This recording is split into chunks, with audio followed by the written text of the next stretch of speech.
Muy buenos días. Primero que todo agradecer a Dios que nos permite llegar a un nuevo día.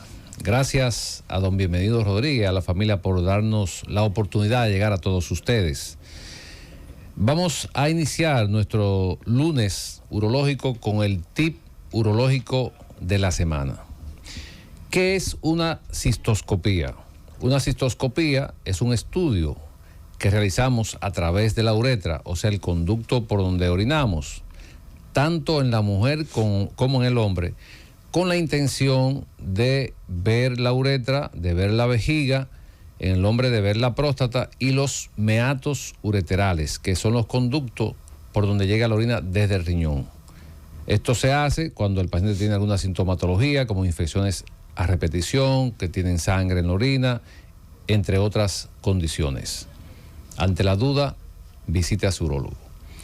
Y continuando, quiero hacer un comentario en relación a un artículo que salió en esta semana relacionado con el tacto rectal. El tacto rectal, que decía el artículo que no es necesario, pero es importante nosotros pues informar a nuestros radioyentes con relación a lo que es la medicina, lo que es la semiología médica, lo que es un examen físico.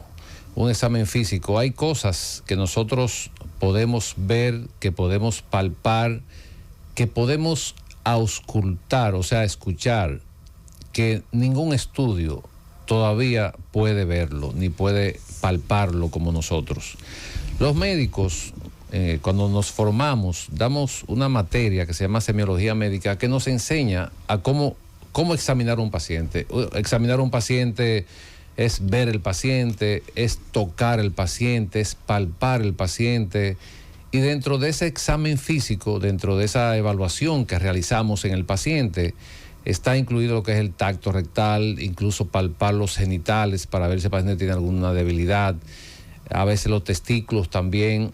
O sea, todo esto es parte del examen físico. Entonces, quise hacer el comentario porque es importante que nuestros radioyentes se mantengan informados de cuando hacemos una evaluación física y precisamente una consulta de urología. Es imprescindible hacer un tacto rectal al paciente. Y ya lo he dicho varias veces, pero yo sé que probablemente hoy tenemos muchos radioyentes nuevos y que no han escuchado este comentario. Y es importante decirle que cuando realizamos un tacto rectal, no solamente lo realizamos con la intención de valorar la próstata. Nosotros en un tacto rectal, como lo he dicho otras veces, podemos diagnosticar un hemorroide en el paciente, un tumor de recto, un problema de hongos en la región glútea, una fístula, o sea, un sangrado gastrointestinal bajo. O sea, son muchísimas condiciones de salud que nosotros podemos diagnosticar en un tacto rectal. Por eso la importancia de realizar el tacto rectal en el examen físico del paciente. Y no dejo de mencionar que es bueno que también ustedes sepan que entre un 15 a un 20% de hombres con el PSA dentro del parámetro normal pueden tener un cáncer de próstata. Y muchas veces con un tacto rectal nosotros podemos sospechar, porque el tacto rectal no diagnostica, sospecha, nos da una orientación. Entonces, por eso la importancia de ese tacto rectal. Estamos muy agradecidos con ella porque es una invitada que viene desde la capital del Cibao. Santiago. Sí. Entonces eso uno lo valora mucho cuando tiene un profesional de la talla de nuestro invitado y hace el esfuerzo de trasladarse, ¿verdad?, desde Santiago hasta aquí. Claro, claro. Muy bien. Adelante, doctor Ledesma. Sí, entonces tenemos a la doctora Eva Marte Aracena, quien ha tenido la oportunidad de interactuar un poco en los congresos y de deleitarme de su forma elocuente de enfocar la perspectiva urológica. Y hoy la vamos a tener entonces al aire. La doctora es cirujana uróloga pediatra y trabaja en la Unión Médica y en el Instituto Monseñor Noel de Bonao. Claro, claro. Es importante también mencionar, antes que la doctora inicie, que tenemos 3 temas importantes a las madres. El tema de hoy es de pediatría y vamos a tocar los temas se llama enuresis nocturna, de hipospadia y de criptorquidia. Los micrófonos son suyos, doctora. Muchas gracias por aceptar la invitación. Muy buenos días, gracias por la invitación al doctor Pablo Mateo y al doctor Ledesma. Y felicitar al doctor Ledesma por su otro hobby, aparte de la urología. Así es. Bien, como ya dijo el doctor Ledesma, yo soy la doctora Eva Marte, uróloga general especializada en urología pediátrica. Primero, antes de empezar con los temas que tenemos pautados el día de hoy, explicar lo que es la urología pediátrica. La urología pediátrica es una rama de la urología general que se encarga de la evaluación, diagnóstico y tratamiento de enfermedades de los genitales masculinos y femeninos y del sistema urinario de los niños, desde el nacimiento hasta la adolescencia. Tanto congénitos, es decir, desde el nacimiento, como los que son adquiridos durante la niñez. Doctora, ¿y qué es? Porque ese es un término que nos ha chocado mucho, enuresis. ¿Qué es lo que es enuresis? Sí, enuresis sucede cuando el niño pierde orina de manera involuntaria y es nocturna porque es solo en la noche, cuando duerme. Es muy frecuente, el problema es que siempre se le da un enfoque psicológico y no patológico, inclusive llegan a urología pediátrica ya luego de que el psicólogo le dice no tiene nada psicológico, evalúalo donde un especialista. Y la enuresis nocturna es más frecuente. Tomar en cuenta que cuando se considera que un niño debe dejar de orinarse de noche, que eso es un parámetro importante y sobre todo ahora que hay mucha competencia entre los padres, que uno dice, él lo dejó a los 3, él lo dejó a los 4. Yo era así. Lo dejó a los 5, sí. Yo lo dejé a los 2. Entonces, se considera una enuresis nocturna de los 6 años en adelante. Antes de esta edad es normal. O sea, todavía un niño de esa edad puede ser que tenga escape. Sí, 5 años se considera normal el hecho de orinarse de noche. Eso es bueno que lo escuchen las madres, los padres, porque en términos general, porque muchas veces, si no tienen esa información, pueden entender que están frente a un problema y puede ser que un niño todavía a los 5 años pues no tenga el control de la orina. Si tenemos enuresis nocturna, la lógica nos diría, entonces tenemos enuresis diurna. Sí, puede haber enuresis diurna y ya ahí es totalmente diferente. Ahí se hace una evaluación ya más profunda, evaluación de la función de la vejiga, si hay algún trastorno renal o vesical. O incluso podría haber un trastorno a nivel, un tumor. También sí, también. Exacto, algo a nivel neurológico, que el paciente tenga pérdida durante el día, sí. Y entonces con relación a los temas de hoy, eso es una introducción de lo que es enuresis, estamos hablando de la orina. Entonces, ¿qué es hipospadia? Y lo otro es la criptorquidia, o sea, ¿cómo nos define esa parte? Hipospadia fue uno de los temas que se agregó porque es el segundo motivo de consulta más importante en urología pediátrica. Hipospadia quiere decir que el niño, en vez de tener el orificio por donde orina en la punta, lo tiene abajo en la parte posterior, para que la gente más o menos entienda. Al tenerlo ahí, el paciente, el niño, no orina derecho, como yo le explico a los padres, sino que orina hacia abajo y se moja la ropa. Y como expliqué, se considera la segunda causa más frecuente de visita al urólogo. Acompañado de eso, que lo hace más llamativo la malformación, es que tienen el pene, a simple vista se ve como un pene torcido. Ok, no, porque no hay un desarrollo de alguna de las partes. Exacto. Torcido hacia arriba, hacia abajo. Okay. Como doblado. Y también tienen otra característica, es que en vez de tener la piel cubriéndole todo el pene, tienen solamente piel cubriéndole el pene en la parte de arriba. Si lo miras hacia abajo, está descubierto totalmente. Okay. Entonces, la criptorquidia. Sí, la criptorquidia. Son muchos temas, yo creo que nosotros vamos a tener que hacer todo el programa. Porque, la criptorquidia de urología pediátrica es el número 1 de consulta. Oh, ya. Se trata de una patología en la que los testículos no descienden hacia la bolsa escrotal y se pueden encontrar arriba en la región inguinal o abdominal. Abdominal quiere decir dentro del abdomen. O sea que no bajan al testículo. Sí. Y algo importante a tener en cuenta con relación a esto es a qué edad, porque hay pacientes que nacen con el testículo arriba, pero luego del nacimiento puede descender. Entonces, hay una ausencia del testículo que probablemente sí lo tiene porque pudiera nacer sin él, pero entonces no baja al escroto, a las bolsas. Sí. ¿Quién se da típicamente cuenta de esto, la madre o el pediatra? El pediatra. Esa es una evaluación propia del pediatra. Inclusive hay familiares que ni han tocado al niño nunca y no saben, porque simplemente le ven la bolsa y no tocan. Pero doctora, yo pienso que ahora usted dice que le dé más preguntas, usted dice que el pediatra.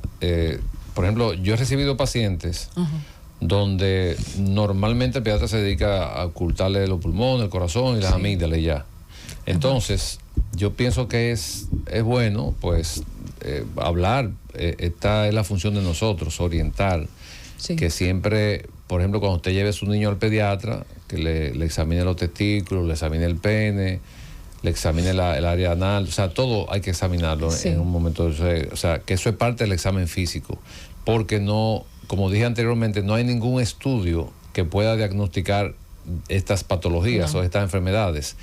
¿Cómo se diagnostica? Mirándolo y tocándolo. Es la única manera. Por ejemplo, un testículo criptorquídico, que como explicó la doctora, que no desciende, puede ser que si no se hace un examen, ese paciente crezca con esa ausencia, con esa condición. Cuando se diagnostica a tiempo, entonces ese niño, la doctora Eva lo ve y lo trata y lo sigue, y entonces el resultado va a ser mucho mejor. Cuando pasa desapercibido, es un examen físico a nivel de pediatría. O sea que usted como madre, como padre, cuando usted vaya al pediatra, siempre, si no ocurre, usted dice que le examine los testículos, que le examine el pene para ver si está todo dentro de lo normal. Sí, y no solo decirlo, o sea, eso forma parte de la evaluación de un niño sano desde el nacimiento. Pero tenemos que hacer énfasis, doctora, porque estamos viendo esta guerra de información de que no hay que hacer esto, que no hay que hacer lo otro, y lo que el médico hace desde el punto de vista del examen físico es para beneficio del paciente. Claro. Porque sería un poquito cuesta arriba que usted vaya a una consulta y resulte con, por ejemplo, en urología, con un cáncer de pene, y usted diga, no, pero yo visito a mi urólogo y él nunca me ha dicho nada. Claro. Entonces, ¿cómo nosotros nos damos cuenta de que el paciente puede tener un cáncer de pene? Bueno, el hombre va a la consulta, tiene a veces el temor de decir lo que tiene, pero cuando yo examino a un paciente, siempre le observo los genitales.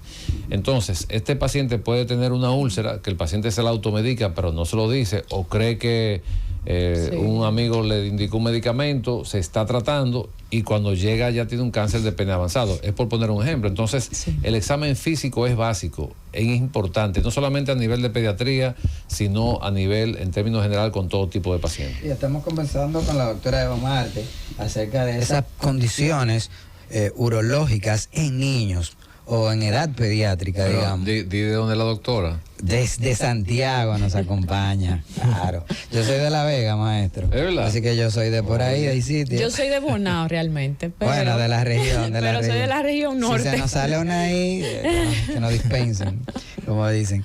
Y bueno, también hablábamos que hay una condición que pudiera confundirse un poco con el testículo oculto o criptorquídico, porque viene del griego cripto, que es algo oculto, como las criptomonedas. Exacto. Para que la gente vaya asociando eso. Entonces, la criptorquidia, ¿cuál es esa otra condición que pudiera quizá alguien que no es experto evaluando un paciente pudiera confundirse? Sí, lo otro sería el testículo en ascensor o testículo retráctil, que son... Aclarar, los niños tienen un reflejo que se llama reflejo cremastérico. Exaltado. Exaltado quiere decir que es más significativo en niños que en adultos.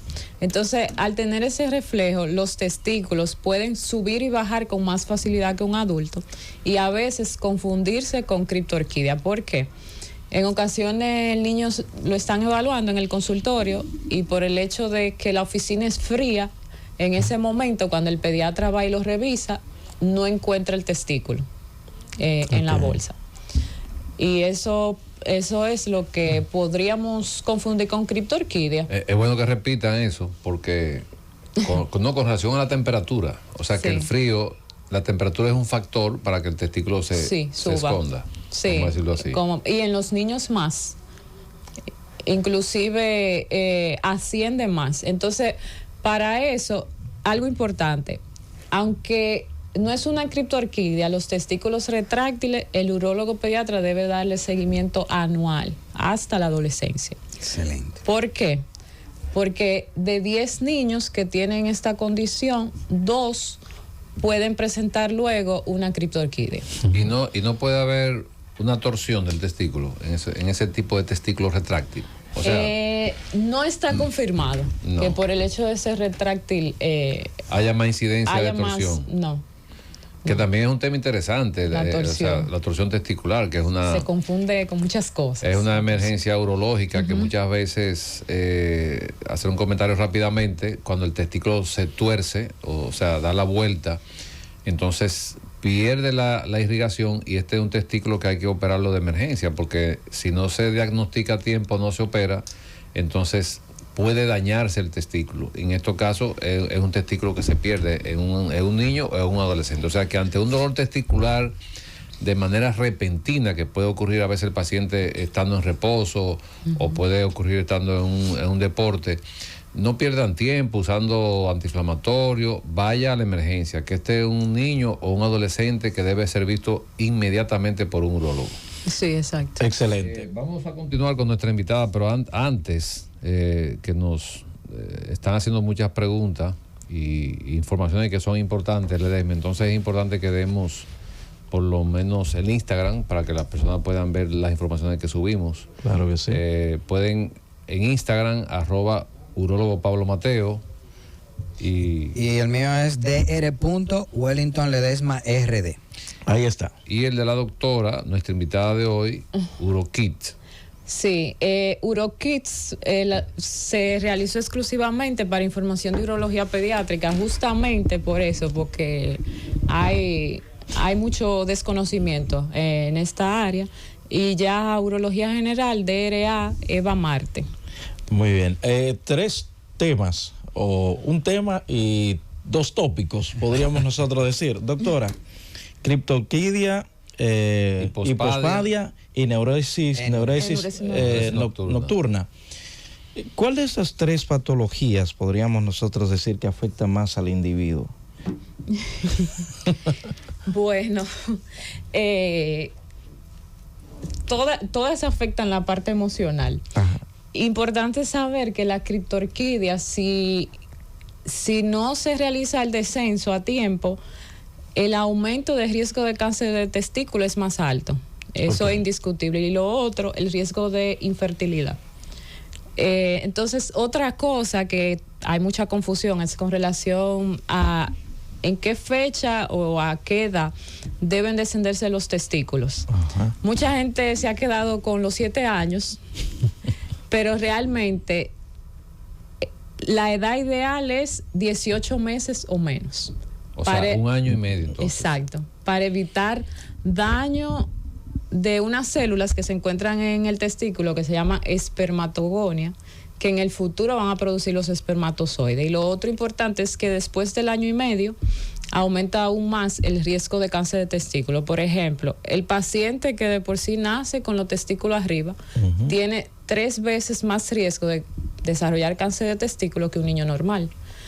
Entonces, si aumentamos la edad del descenso, puede aumentar hasta 10 veces más el riesgo. O sea, que es importante lo que usted dice, hacer un llamado a nuestros colegas, no es que no lo hacen, para que no me vayan a malinterpretar, claro, a nuestros colegas pediatras, que cuando examinen un niño que ya tiene 18 meses y no esté la presencia de algún testículo, este pacientito debe ser evaluado por un urólogo pediatra. Exacto, sí, mientras, inclusive yo les recomiendo se recomienda entre 6 meses a 18 meses que ya se envíe a urología pediátrica para tomar conducta. Si es bilateral, ya hasta los 6 meses se puede empezar a hacer el descenso. El cáncer de testículo no es una condición tan prevalente en la población general, pero en estos pacientes particularmente es como usted dice, muy frecuente. Es decir, usted lo operaron de criptorquidia durante su infancia, debe saberlo y decírselo siempre a la persona que lo evalúe, porque usted necesita un seguimiento más cercano. Estos pacientes siempre, a todo lo que se les realice el descenso, se le da seguimiento anual y se le enseña a los padres el chequeo de testículo. Y ya cuando el niño llega a la adolescencia, se le enseña el autoexamen de testículo. Al mismo paciente. Al mismo paciente por este riesgo. Y se le explica que el riesgo existe, pero no podemos sacar el testículo por el riesgo tampoco. Bueno, continúa, doctora. Porque es vital por el asunto de la fertilidad. ¿Es mito o realidad que el tiempo que permanezca el testículo oculto se puede atrofiar y esto pues no permitirle tener un funcionamiento normal? Es realidad. Por eso se recomienda mientras más rápido mejor. Sí, quiero hacer un comentario con relación a lo que la doctora comentó hace un momentito con relación a lo que es la autoestima o la parte emocional del adolescente cuando tiene una condición urológica. La mayoría de las veces,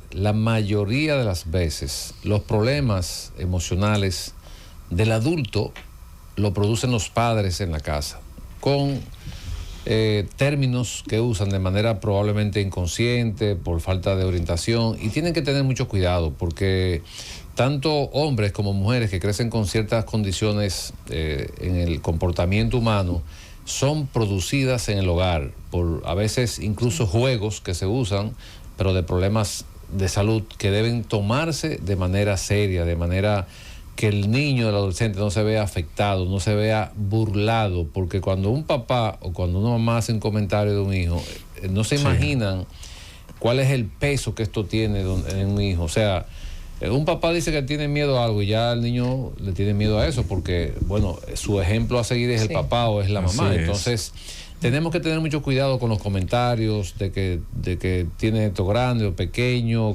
¿Por qué? Porque el niño va a crecer con esa frustración. Las comparaciones. Y el día de la adultez es un individuo que va a tener un complejo que fue creado probablemente por el papá o por la mamá. O sea que tenemos que tener mucho cuidado con esto. Y si tenemos alguna duda, pues buscar ayuda de un profesional. Así es. Llévatelo, Cundo.